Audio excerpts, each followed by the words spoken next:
Quiero leer estos dos textos que creo que son muy pertinentes a nuestro tiempo, que dicen así.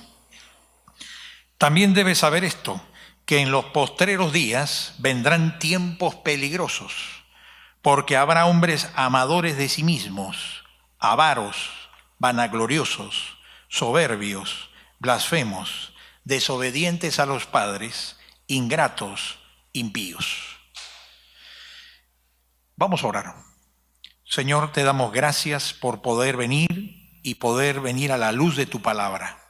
Tu palabra nos ilumine, tu Espíritu Santo la aplique a nuestra mente y corazón, y tú vayas moldeando, como hemos cantado, quebrantando, puliendo la iglesia y la vida de cada uno de nosotros, conforme Cristo quiere que seamos a su imagen y semejanza.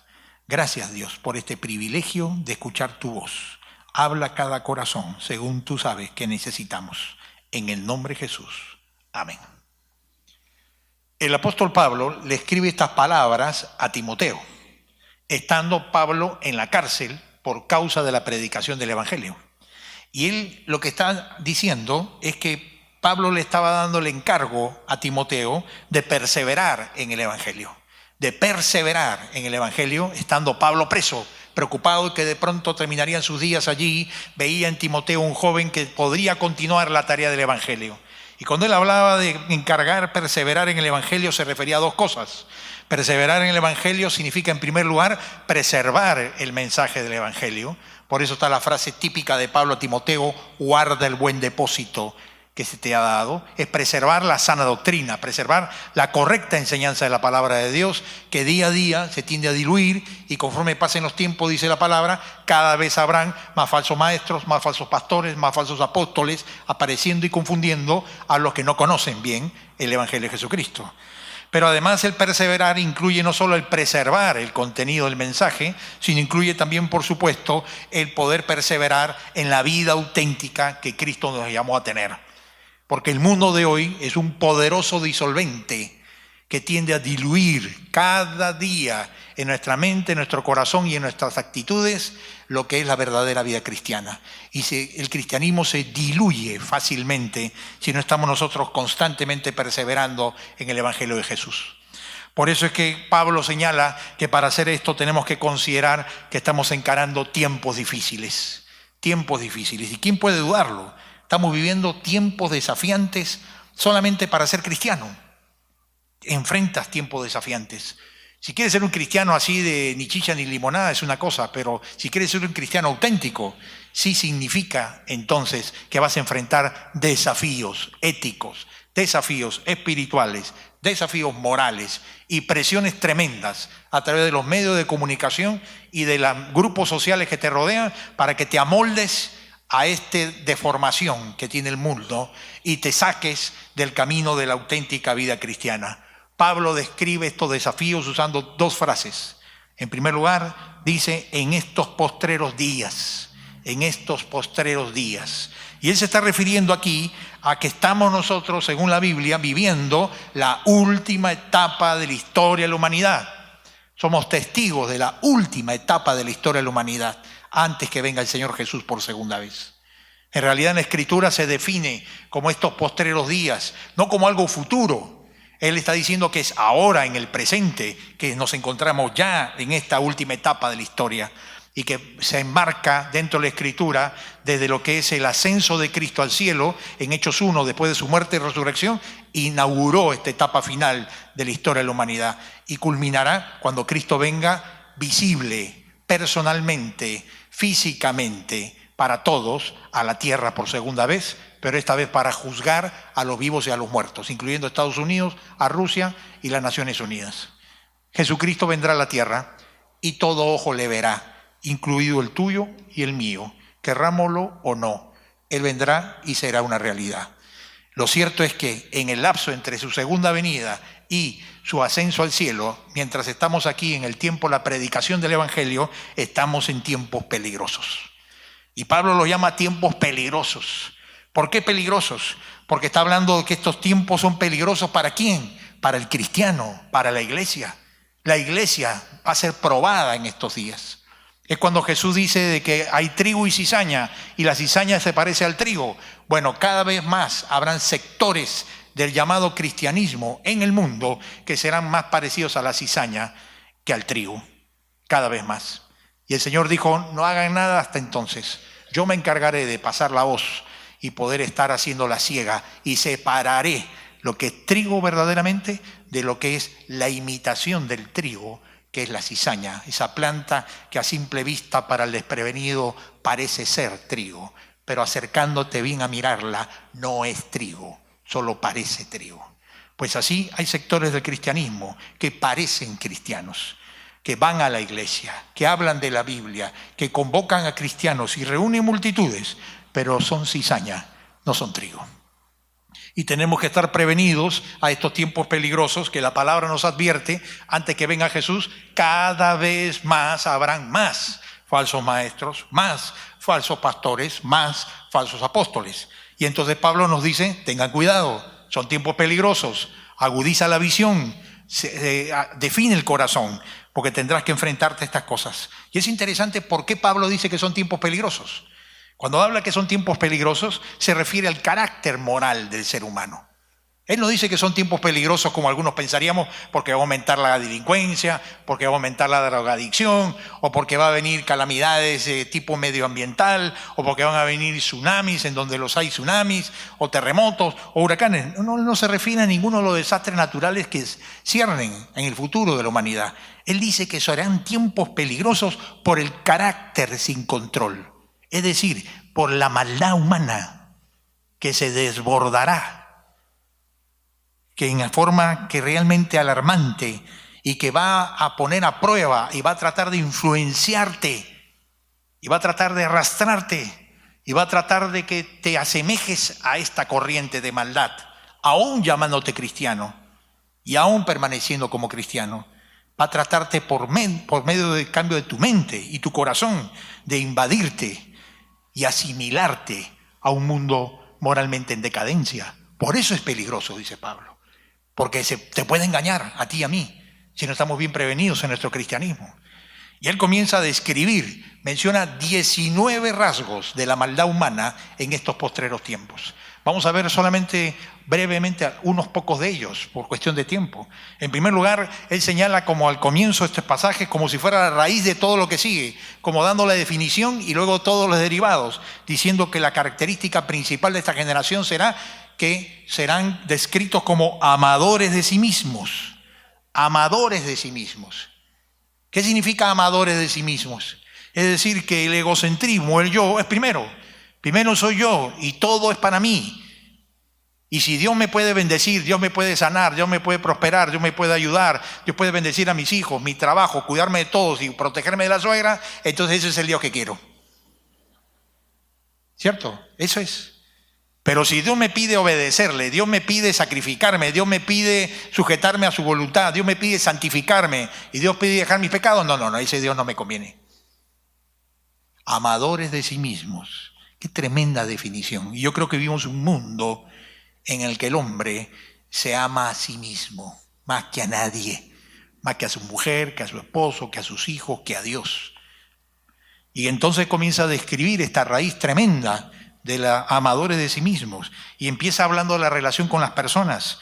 Y tú puedes saber allí dos características. Soberbios, dice, que el mundo serán soberbios. ¿Y qué es el soberbio? Es el orgulloso, es el que no acepta ser corregido por nadie. Nadie le puede corregir ni decir nada, porque aunque esté equivocado tiene la razón. Y pobre el que dice lo contrario. ¿Conoces personas así? Soberbias, altivos, que no escuchan a nadie, no hacen caso a nadie, nadie los puede corregir, porque si no hacen un escándalo. Son como bebitos, pero en cara de adultos. Blasfemos. Blasfemos es maldicientes. No solo la blasfemia de corte religiosa. Aquí te habla de ser maldiciente, es decir, el que habla mal, el que insulta. Esto lo ve muy común en las calles de Lima, ¿no? Cuando la gente maneja el auto, maldicientes, insultando, mandan saludos a la familia, a la abuelita, a todo el mundo, y uno no los conoce. Y dice, ¿qué confianza esta gente? Mandar saludos a la familia, nunca lo he visto en mi vida. Eso es así. El otro día estaba tomando desayuno muy temprano en mi casa, después del encuentro matrimonial. Por eso me chocó más. Estaba tomando desayuno temprano, tranquilo, preparando para empezar mi devocional, mi estudio bíblico, y de pronto comienza la zona donde vivo yo es muy tranquila, y vivo junto a un cerro, casi un asentamiento humano, estamos cerquita al cerro nada más. Y la calle es bien tranquila, tan tranquila que si estás quieto en la sala, escuchas el viento que choca con la mampara y hace como un ulular, ¿no? Son del viento. Para que escuches el ulular del viento, imagínate lo silencioso que es. Alguna gente tiene miedo y dice, pastor, tengo miedo, me dice, parece casa de suspenso. No, acá hay suspenso, le digo, porque acá está el Señor. Pero lo interesante es que ese silencio, que existe normalmente, de pronto fue roto por una voz destemplada de alguien, un hombre gritando, pero gritando, no es el grito, sino ese grito destemplado de enojo, de ira desbordada, llena de insultos, de grito, ¿y qué te crees? Y no repito lo que digo porque por causa de lo débil, pero lo cierto es que lo que dijo era blasfemo de largo, pero no un rato, no una frase, no se callaba. Y yo decía, o está gritando en su matrimonio, o le está gritando a un hijo varón, para hablarle así. Y yo pensaba, ¿cuánta gente así, viviendo en su familia, en la relación con la gente, en base a gritos, insultos, resentimientos, enojos, soberbia, ¿no? Luego se describen otras características que tocan la esfera de la familia y se mencionan algunas cosas más. Pablo dice, desobediente a los padres, ingratos, sin afecto natural, implacables. Desobediente a los padres yo creo que es una característica del mundo de hoy. Hoy día tiene la familia una moneda con dos caras. Por un lado, padres permisivos que cada día permiten más, porque no tienen tiempo, no quieren hacer trabajo, no les importa, no quieren ganarse pleito con los hijos, con tal de que estén felices y les dejen ver su partido, que el hijo haga lo que le dé la gana. O la mamá, ¿no? Que está preocupada en su trabajo y en sus cosas. Padres permisivos y el otro lado de la moneda, hijos desobedientes. Y cada vez más desobedientes y más desobedientes. Cuando los padres no tienen el coraje y el amor suficiente por sus hijos para poder ganarse el lío de poner límites saludables con amor y respeto y firmeza amable, es que los padres no aman mucho a sus hijos. Y como consecuencia, los hijos amarán poco a sus padres. No habrá obediencia, no habrá respeto. Y uno ve realmente esto cada vez más común en todos lados. Ingratos, ¿qué significa ingratos? Malagradecidos con los padres. Yo escucho a veces a la gente que se queja de sus padres, que mi padre hizo así, mi padre hizo mal, mi mamá no hizo así, mi papá no hizo mal, y yo estoy traumado, pobrecito, por todo lo que hicieron mis padres. Sí. ¿Y qué hicieron de bien tus padres? Porque algo tienen que haber hecho para que estés aquí. ¿Has agradecido a tus padres o solo ves lo negativo con tus padres? Hijos ingratos, malagradecidos, característica de esta generación. Sin afecto natural significa sin conocer el amor, no conocen el amor. Implacables, quiere decir el que no perdona, ni quita resentimientos de su corazón, personas implacables, realmente, ¿no? Pero luego describe otras que son de carácter general, que también describe nuestra sociedad contemporánea, y tú lo ves retratado esto cada día. Dice desenfrenados, ¿sí? Sin límites. Escucharon la noticia el otro día de alguien, creo que fue en Estados Unidos, que estaba en un campeonato de videojuegos y iba a pasar a la semifinal y perdió ese partido de videojuegos. Sacó una pistola el muchacho de 21 años y mató a su contrincante. Y después disparó a 5 más. Y al final se mató así, a él mismo. ¿Qué es esto? Por perder un partido de videojuegos. ¿Qué mundo estamos viviendo? Donde esto es tu máxima cosa. Y que perder es tu destrucción, perder es tu peor desgracia. Desenfrenados. Vivimos hoy día con una juventud desenfrenada que está buscando en experiencias extremas y en experiencias sentimentales extremas llenar el vacío de su corazón por formas con las que no la pueden llenar. Cuando Dios y Cristo pueden llenar, es el único quien llena el propósito del corazón. Aborrecedores de lo bueno. Bueno, tenemos una lista de políticos que calzan en esta definición, ¿no? Aborrecedores de todo lo bueno, ¿no? Amadores de los deleites más que de Dios, viene a ser la conclusión de estas 19 características que hemos saltado.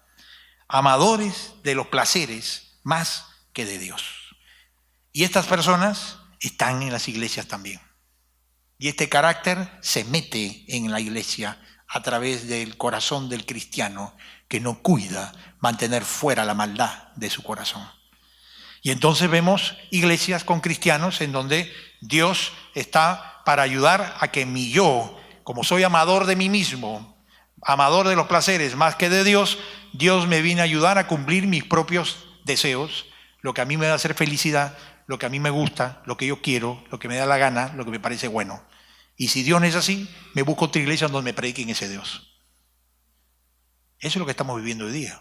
Un cristianismo diluido, en la que el yo y la felicidad personal es el Dios supremo, y el Dios de la Biblia es de ayuda a tu Dios supremo, que es tu yo. Pero cristianismo con cruz, cristianismo con obediencia, cristianismo con negación de sí mismo, cristianismo con poner primero a Dios antes que a mí mismo, cristianismo que expresen la frase de Jesús, hágase tu voluntad y no la mía, cada vez existe menos. Cristianos amadores de sí mismos terminamos siendo. Y esto convierte el cristianismo en un cristianismo nominal, de boca para afuera, pero no del corazón. Por eso es que Pablo nos advierte a todos los que quieren conocer del mensaje del Evangelio, que escojamos entre este mensaje en el que termina siendo un cristiano, pero amador de ti mismo, más que de Dios, o un cristiano auténtico en que pones al Señor primero y a su palabra primero antes que a ti mismo, porque eso significa amar a Dios sobre todas las cosas. Si no, lo demás es puro sentimentalismo religioso, sin obediencia verdadera a Dios. ¿Cuál es tu posición? ¿Cuál es tu condición como cristiano? Es la pregunta que tenemos que hacernos esta mañana frente a este desafío de la palabra. Y Pablo nos dice que hay dos claves para evitar el peligro del engaño de caer en esta clase de cristianismo en el que terminamos siendo simplemente amadores de los deleites más que de Dios. En primer lugar, dice, tenemos que cuidarnos de los falsos maestros, de las falsas doctrinas, de los falsos líderes. Y él utiliza un ejemplo de la historia de la Biblia, muy interesante. Él se refiere a algo que pasó en el tiempo de Moisés. Pablo le cuenta a Timoteo esto, y de la manera que Janes y Jambres resistieron a Moisés, así también estos resisten a la verdad. Hombres corruptos de entendimiento, réprobos en cuanto a la fe, mas no irán más adelante, porque su insensatez será manifiesta a todos, como también lo fue la de aquellos. Pablo se está refiriendo a un hecho de la historia de Israel, del Antiguo Testamento. Timoteo, con ascendencia judía, la conocía en su enseñanza de niño. ¿Se acuerdan ustedes cuando Moisés fue donde Faraón? En la historia de Israel, hasta en las películas del Éxodo lo han visto seguro, si no leyó la Biblia, y en la que Moisés se presenta ante el Faraón y le dice que deja ir a mi pueblo para adorar, dice el Señor, y Faraón se opone, y entonces Dios le advierte que habrán juicios y vienen las 10 plagas contra Egipto. ¿Se acuerdan? Que el río se hace sangre y las ranas y la noche, etcétera. Bueno, en esa corte egipcia habían 2 magos egipcios que en la historia se les dice son Janes y Jambres, a los que menciona Pablo.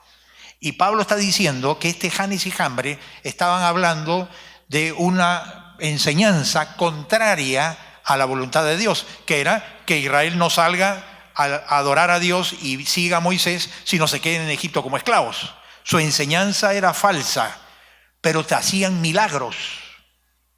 Y milagros reales, no mentirosos, no trucos, no magia de esta magia moderna que hacen trucos visuales.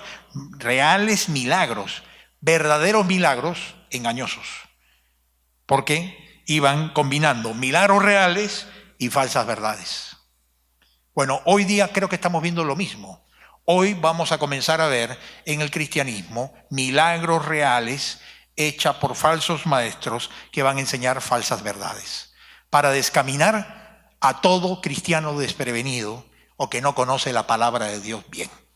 ¿Quién es el cristiano engañable y manipulable por cualquier falsa corriente liberal, secularista, contra la palabra? El que no conoce la palabra de Dios.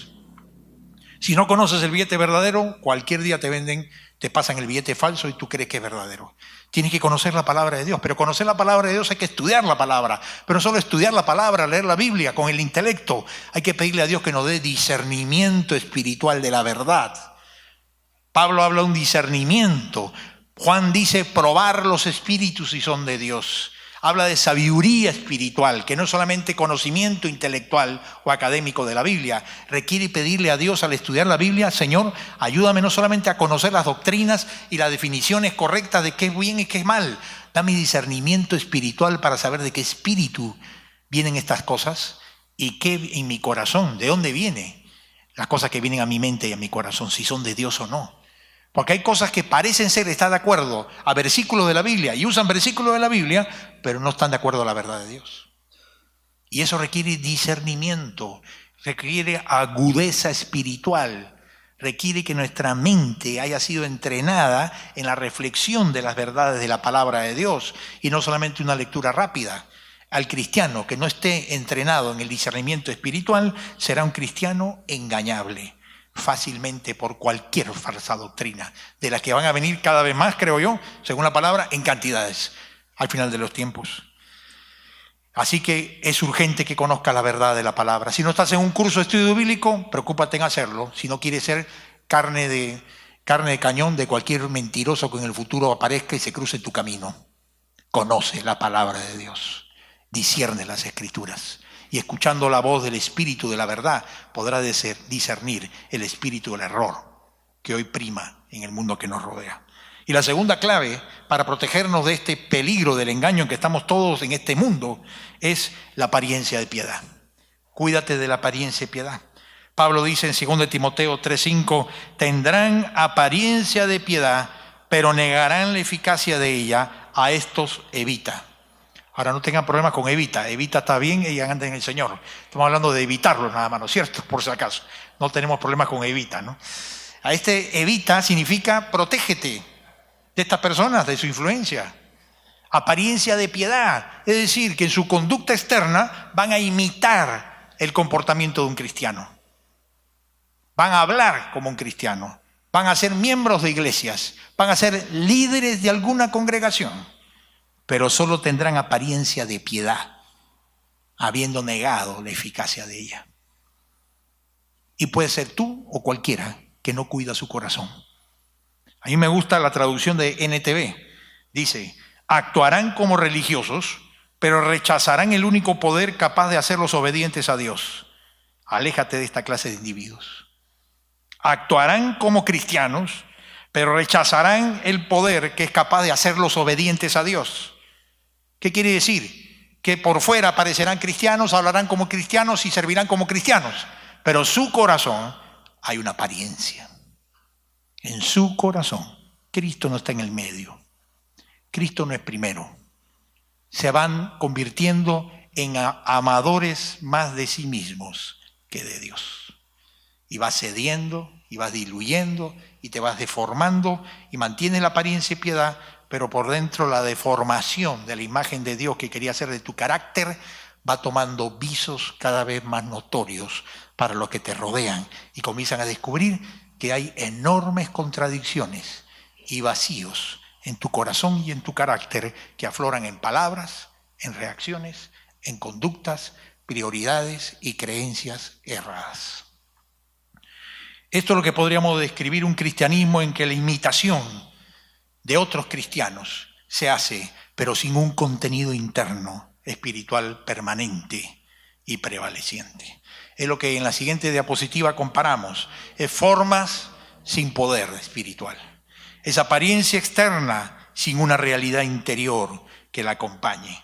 La relación con Dios y el amar la verdad de la palabra de Dios más que a sí mismo no prevalece en su vida. Cada vez que hay conflicto entre la verdad de Dios y sus intereses personales, los intereses personales terminan prevaleciendo en su relación con la gente, su servicio a Dios, o en cualquier conflicto entre la palabra y su yo, que está engordado, engreído y deformado por el constante mimarse haciendo lo que su yo le pide. Y entonces se convierte en una fe sin obras. Se convoca a la fe, te explica la fe perfecto, te explica Hebreos 11, te saca 50 versículos para decirte que tomó todos los cursos, pero obras, actitudes, conducta, poca. Religión sin carácter transformado, lo llaman algunos. Religiosidad evangélica sin un carácter en proceso de transformación. Y estos todos son indicios de que estás en peligro, de que el bote tiene huecos y que estás haciendo agua. Y aunque nadie se ve, Dios lo ve y tú lo sabes. Y es suficiente para que tú te des cuenta que necesitas entonces cerrar los huecos del bote, comenzar a agregarle a no contentarte con la apariencia con la que la gente se contenta contigo, sino agregarle realidad, autenticidad, compromiso, integridad interior, fe verdadera, acercamiento a Dios sincero, arrepentimiento de pecados que estamos permitiendo en nuestro corazón y que les cambiamos de nombre. Todos lo hacen, todos son iguales, en la iglesia todos tienen lo mismo, no soy el único. Todas las típicas frases del que esconde sus pecados, en lugar de conmoverse frente a ellos y simplemente decirle: Señor, soy pecador, perdóname, esto a ti no te agrada, lo dejo. Eso es lo que Dios quiere de cada cristiano, de los pastores, de los líderes, de todo el que se llama cristiano, hijo o hija de Dios. Me gusta lo que dice Hendrickson, comentarista de la Biblia, muy conocido. Él tiene una frase, dice: muchos niegan que Dios tiene el poder de decir qué debes de hacer.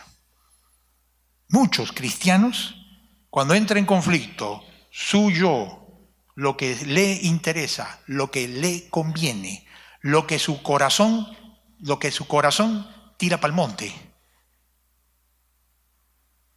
niegan que Dios le diga que eso no lo deba hacer.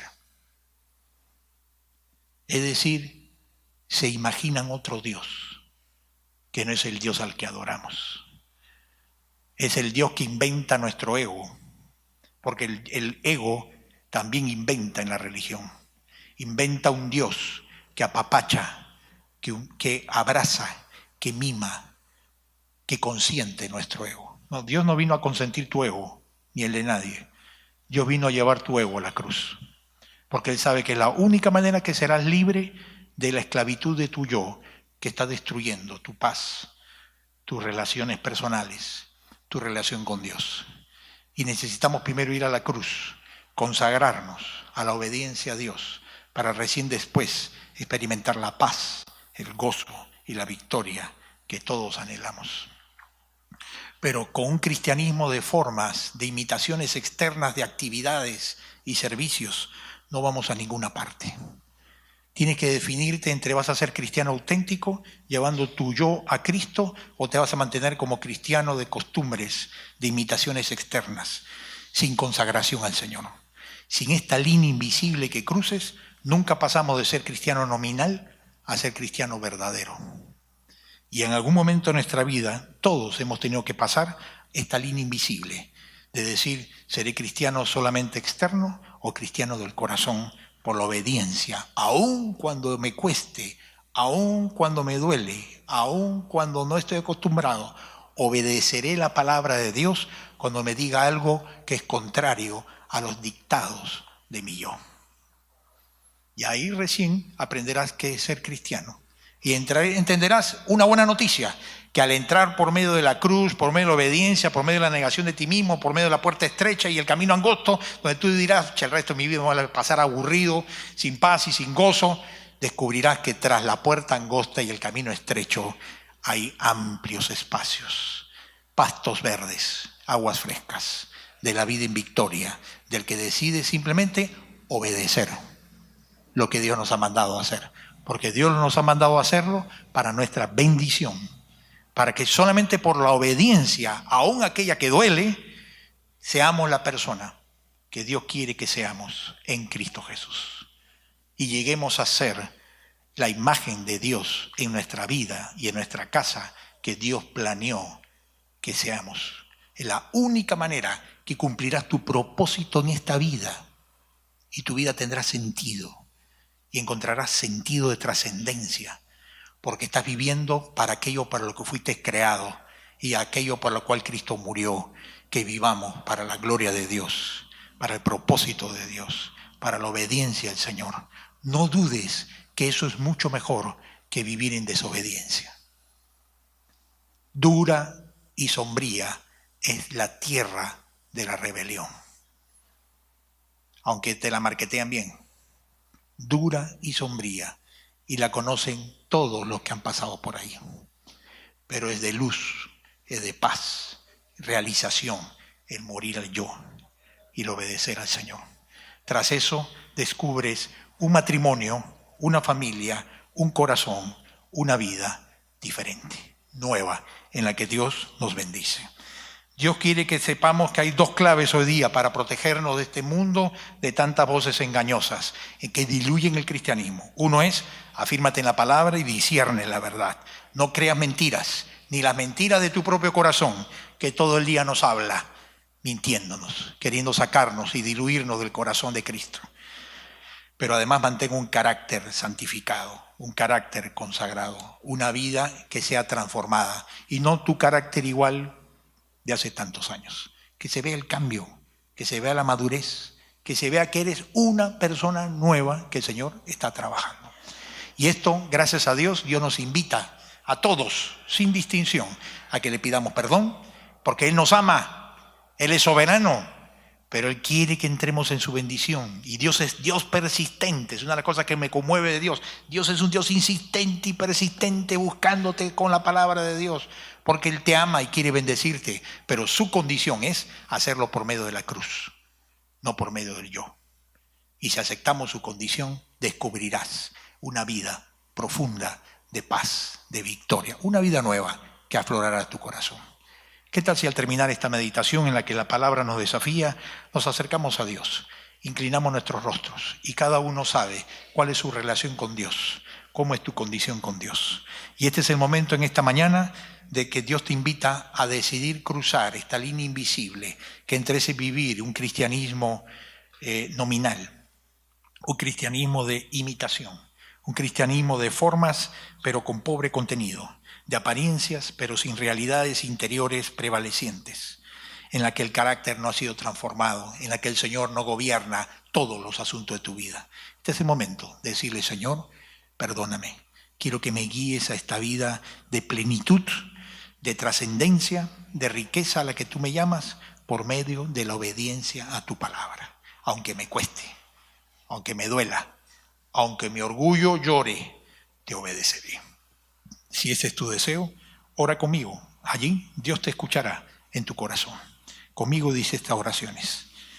Padre Santo, reconozco, Señor, que muchas veces tiendo a vivir más, como tu palabra dice, amando más lo mío, amando más mis propios deseos que amándote a ti.